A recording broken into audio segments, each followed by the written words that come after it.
Hey, everybody, welcome to the MMOA Podcast. We are live, and my name is Shelby Blankenship. And today we're going to be talking about the elder care law. So, this is a topic that not many people are super familiar with. So, I just kind of wanted to go through it. I've personally experienced some of the things that we are going to be talking about, but also these are really nice little tips and tricks just to help broaden of how you can help people in more ways than just PT, but kind of give them resources on where to find these locally, depending on where you're practicing. So, what is elder care law? Why do we even care? So, elder care law is a very specific specialty practice when it deals with the law. Just like geriatrics is for physical therapy, very similar thing. The biggest thing is they're kind of focused on managing a lot of the like financials, medical situations that tend to come as we get older, or as we get towards more like that end of life, and help creating best practices or easing the burden for not only the client but also their families so that wishes are understood. There are metrics and practices put in place to help keep them safe or keep their financials or medical situation in a safe place, especially if there are any hurdles that they're having to navigate throughout. So, a couple of things that I wanted to mention. This is definitely something that we all should be aware of and something that we should all kind of probably utilize as we get older.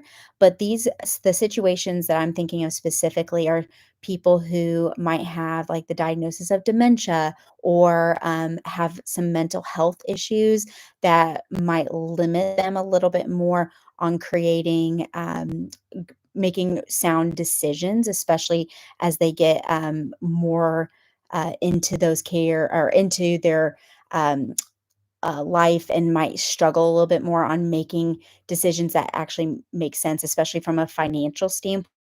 I've seen situations where somebody might have some dementia, but they love to spend money and they can just blow their money away. So these are people who can really help set safeguards for those people, but also just for normal individuals that they're trying to protect their estate, create trust, allow some more financial flexibility, and really understand kind of like where they're at as they get older.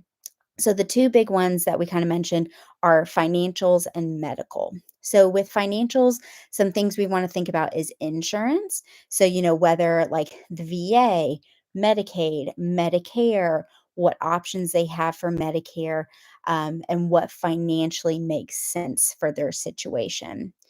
We also might want to be looking at trusts or estates for how they can manage their financials to a point where, say, maybe they made a really good amount of money and then, an accident happened. Maybe they had a car accident, maybe they had a stroke, and now they're unable to work for whatever reason.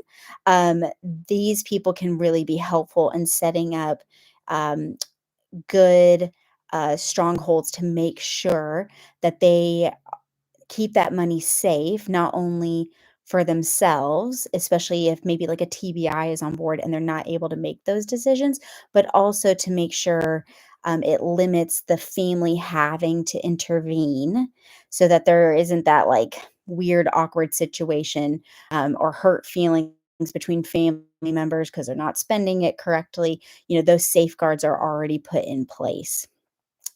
As far as the medical side, there's care planning. So if somebody already has a diagnosis that, maybe it's Parkinson's or something where it's going to be this gradual process, their wishes can be made about what they're willing to do and what they're not willing to do. And those, of course, can always change, but I think it'll allow somebody who is able to kind of state those on the front end if they're able. That will help the family, that will help um, just make the decisions a lot easier rather than having to decide in real time, when emotions are high and those kinds of things can get really messy. especially when it comes to like end of life. I know this can get really, really tricky. When I worked in the hospital for a long time, the amount of DNRs versus not DNRs, and if you're unfamiliar what a DNR is, it's a do not resuscitate. So people can decide on the front end whether they're like, hey, nope, I don't want AED, I don't want CPR. If it's my time to go, I'm good to go. That also is good information for us as providers to know. So if something were to happen during session, you know immediately whether you need to go get AED, start CPR. Obviously, you're always trumped to do, CPR and do all the things. But if you have that DNR form in hand and know for sure that that applies to that patient, that can also help with that stress level and understand what the end of life care is. There are also ways where they especially when the elder care law, that you can actually hire somebody where they're almost that social worker where they go between the healthcare providers and the family members so that they can help create a plan that makes the most sense for that family member, especially when it's to things like housing. If somebody might have like Down syndrome or some type of diagnosis where like there's going to be this long caregiving process on board. Those kinds of things can be really helpful to make sure that they're getting the best care possible, but also like their ADLs, their housing, their caregiving needs are being met. And sometimes that's not the family member, or sometimes there is no family member. So being able to have those resources is really, really helpful, and ultimately just optimizing people's quality of life for what they want. Because I think that's one thing that it's easy for us to lose focus on, right? Like we always are like, oh, we want everybody to be super independent and doing all the deadlift things and doing all the things. And sometimes, just being able to give resources out to families or caregivers of like, hey, here's a really great elder care law group.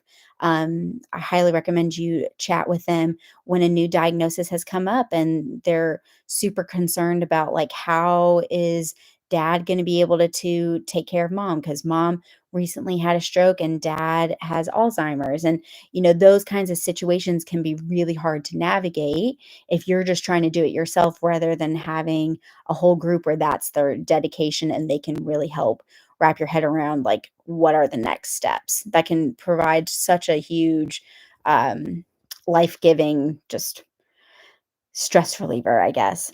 And then a couple other things I wanted to mention. There are two types of ways where a family member can be involved more so in like the financial or medical, and sometimes both, decision making.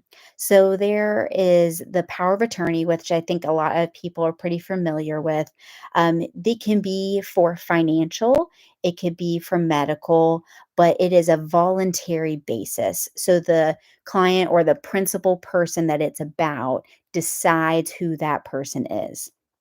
I know it if anybody has ever worked in a hospital, you've seen where this can get super, super sticky and hairy, where people don't like who the POA is, or they've had to change it a multiple times, and it can get pretty difficult, especially if end of life care wishes are either not being recognized or are unknown, and that POA has had to take on the burden of deciding those things, and one family member is wanting mom to be on the vent forever and another one's not, and you know how those can get a little sticky. But the biggest thing is with a POA is that person has been voluntarily or the principal person has voluntarily decided who that person is. Their other route is when it's a conservatorship. So I know we've probably heard of conservatorships when it comes to Britney Spears and a couple other celebrities. But when it comes to a conservatorship, this one is assigned by the court. So the court has decided that that adult is incapacitated to whatever level that they cannot make medical and or financial decisions. So they are the ones who are sometimes it is a family member, sometimes it is a legal representative, somebody who's not even related to that principal or client. And this is the type of person where it's involuntary from the client's perspective, but they, for whatever reason, are incapacitated, whether it's mental health issues, Alzheimer's, dementia. Um, maybe they have autism where they're nonverbal and are unable to, make their communication needs met. So somebody's having to step in to make sure that their needs are being met. And there's paperwork for both of those. So especially if you're having to have some more kind of, I mean, honestly, on intake, if you can have that, like if somebody has a POA or conservatorship and get that paperwork on the front end, it kind of relieves a lot of headache if there are things that pop up, especially when it comes to a diagnosis and their trajectory, and you're having to communicate needs that they're going to have for whether it comes to transfers or ADLs or changing up their living situation based on safety or any of those kinds of things. Having that relationship and already knowing who your point person is, as well as the client, so you can have those um, discussions without there being that kind of like awkward stall, so to speak, of not knowing who's really in charge. Because that can be it can be very difficult when maybe you're seeing your client on a good day and didn't even know that there were these other attributes in the background that you needed to communicate with or have that relationship to ensure the best overall just outcome for your client. So, elder care law, super, super helpful. I highly recommend finding one in your area and establishing a relationship with those people, even if you're not always necessarily sending referrals, but at least educating yourself on is their full capacity of things that they can do for your clients, especially because we're always going to have those weird sticky situations when it comes to the geriatric world.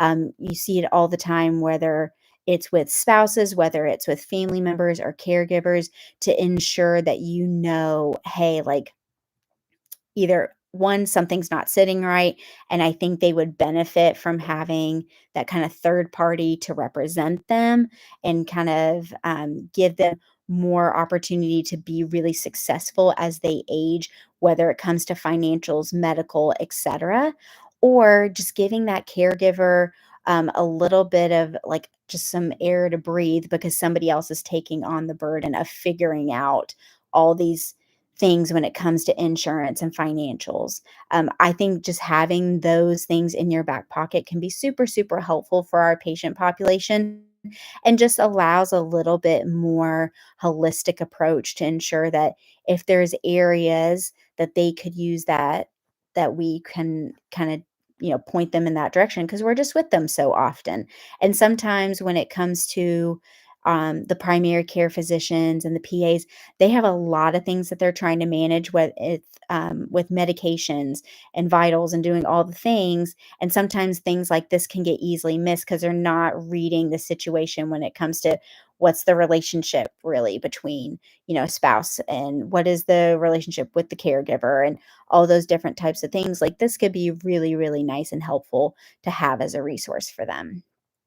So that's kind of just a recap on some elder care law. I mean, this is definitely a very, very small little wave of what you can provide education wise for your patients. There's a multitude of things, and it's really worth digging in to your local elder care law and seeing who is the best of the best in your area and making sure that they get the help that they need.